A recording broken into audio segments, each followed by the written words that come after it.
charpente des élixirs floraux. Levez les yeux vers la structure. Bienvenue dans GPS intérieur, votre rendez-vous hebdomadaire pour bâtir une vitalité qui a du sens. Je suis Jean-François Curnier.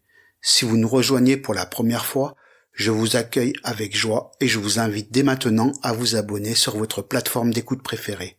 En vous abonnant, vous vous assurez de recevoir chaque semaine votre boussole méthodique pour auditer, comprendre et reconstruire votre architecture intérieure. Aujourd'hui, alors que nous franchissons le seuil de ce mois de juin, je vous propose de lever les yeux.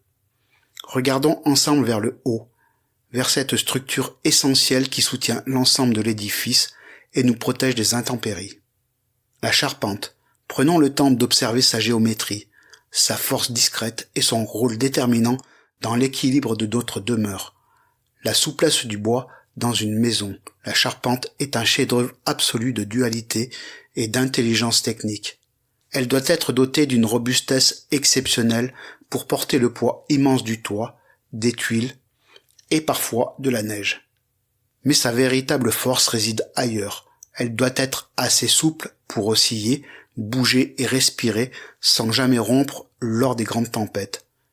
Une charpente trop rigide, rétive au moindre mouvement, finit par casser sous la violence des rafales. À l'inverse, une charpente trop lâche ou mal assemblée s'effondre sous la charge. C'est un équilibre subtil entre fermeté et flexibilité. Nos émotions sont la charpente invisible de votre vitalité. Elles soutiennent notre quotidien et colorent nos journées.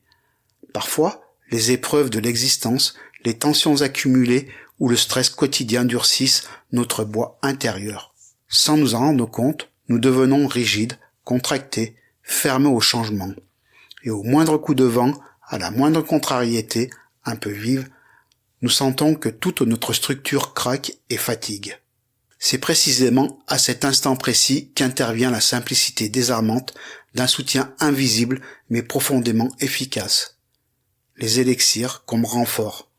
Les élixirs floraux agissent exactement comme ces pièces de bois complémentaires, ces renforts et ces jambes de force que l'artisan charpentier glisse sous une poutre maîtresse fatiguée. Ils ne transforment pas la nature profonde du bois, ils ne changent pas l'essence de votre arbre intérieur. En revanche, ils lui redonnent sa fonction première et essentielle, la résilience. Utiliser les élixirs dans sa démarche de bâtisseur de sens, c'est choisir d'aborder ces blocages émotionnels avec une infinie douceur, loin de la force brute. Ils viennent nourrir subtilement les fibres de notre architecture émotionnelle. Ce processus délicat nous permet de redevenir pleinement sereins, d'aligner nos forces, même quand les éléments extérieurs et les aléas de la vie se déchaînent autour de nous. Les élixirs ne masquent pas les difficultés et ils ne font pas semblant d'effacer les nuages. Ils font bien mieux. Ils consolident l'ossature de l'intérieur pour que la maison reste debout, souple face au vent et fière face à l'horizon. C'est l'art d'entretenir ces structures porteuses.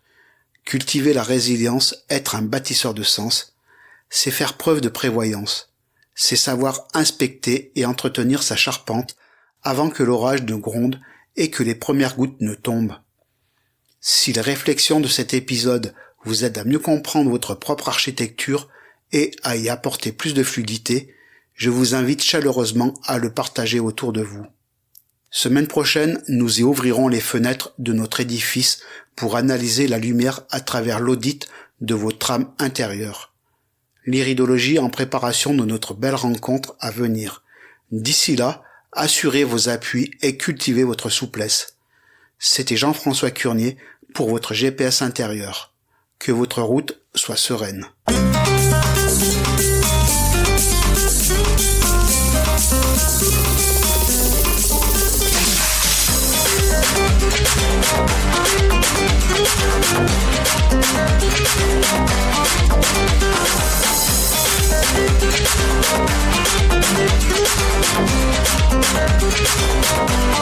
We'll be right back.